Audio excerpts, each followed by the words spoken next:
Suatu hari Raja negeri Aram berperang melawan kerajaan Israel. Ia berunding dengan pasukannya agar mereka mengalahkan daerah-daerah tertentu di Israel. Satu pasukan menyerang daerah itu dan pasukan lainnya menyerang daerah ini. Begitulah rencana Raja Aram. Rupanya rencana Raja Aram diberitahukan Allah kepada Nabi Elisa. Nabi memberitahukan kembali kepada Raja Israel agar ia memperingati rakyatnya untuk tidak lewat atau lalu lalang di daerah ini dan daerah itu.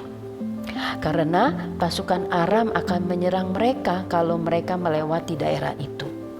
Raja segera menyampaikan berita itu, sehingga tidak ada seorang Israel pun yang datang ke tempat yang ada pasukan Raja Aram. Sekali, dua kali, pasukan Aram bingung. Kok gak ada orang Israel yang lewat ya? Raja Aram mengetahui hal itu dan menjadi marah. Ia berpikir, jangan-jangan ada seorang dari pasukanku yang berkhianat dan memberitahukan rencanaku kepada Raja Israel. Lalu raja menanyakan itu kepada pasukannya. Tapi pasukannya membantah. Tidak Raja, bukan begitu. Ini adalah ulahnya Elisa Tuanku Raja. Pasti dia yang memberitahukan rencana kita. Bela para pasukannya. Raja Aram segera bertindak. Tangkap orang itu. Maka sejumlah tentara pasukan pergi ke Dotan, tempat di mana Nabi Elisa tinggal.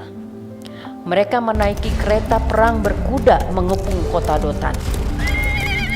Pada pagi-pagi sekali, pelayan Nabi Elisa keluar rumah untuk mulai bekerja.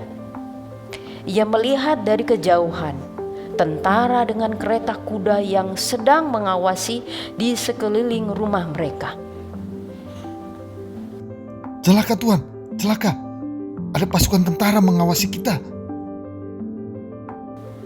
Nabi Elisa sangat percaya kepada Allah Yehova. Ia yakin Tuhan akan melindungi mereka. Nabi juga mau pelayannya mempercayai Allah yang melindungi mereka. Ia menenangkan pelayannya dan segera berdoa, mohon Tuhan membukakan mata pelayannya untuk bisa melihat pertolongan Tuhan.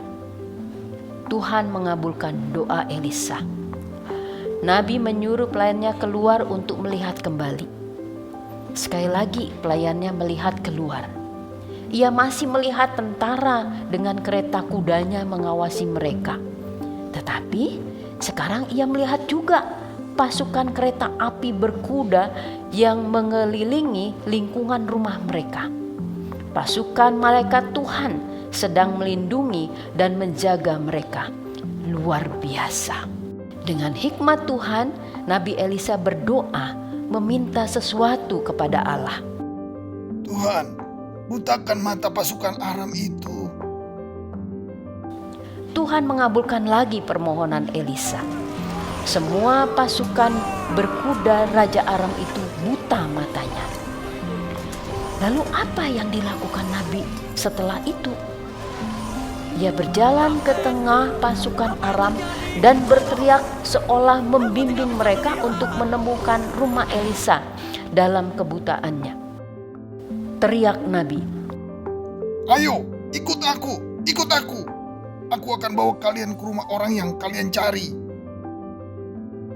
Pasukan Aram yang buta itu berpikir bahwa suara itu pasti suara anggota pasukan yang tidak buta matanya. Mereka berjalan perlahan mengikuti suara Nabi. Adik-adik, rupanya pasukan buta itu dibawa Nabi Elisa ke kota Samaria yang adalah merupakan ibu kota kerajaan Israel. Tempat di mana raja dan pasukan tentara besar bangsa Israel ada.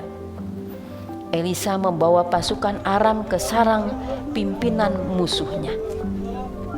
Elisa lalu meminta Tuhan mencelikan kembali mata pasukan Aram yang buta itu. Dan Tuhan mengabulkannya. Maka celiklah mata mereka.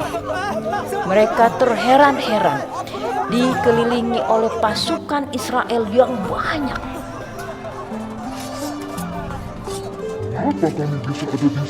Melihat itu, Raja Israel meminta izin kepada Elisa untuk membunuh mereka semua.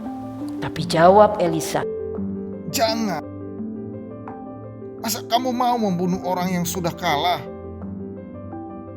Lakukanlah mereka dengan baik, biar mereka tahu bahwa kita tidak sejahat yang mereka pikir. maka pasukan Aram itu dijamu dengan makanan yang enak.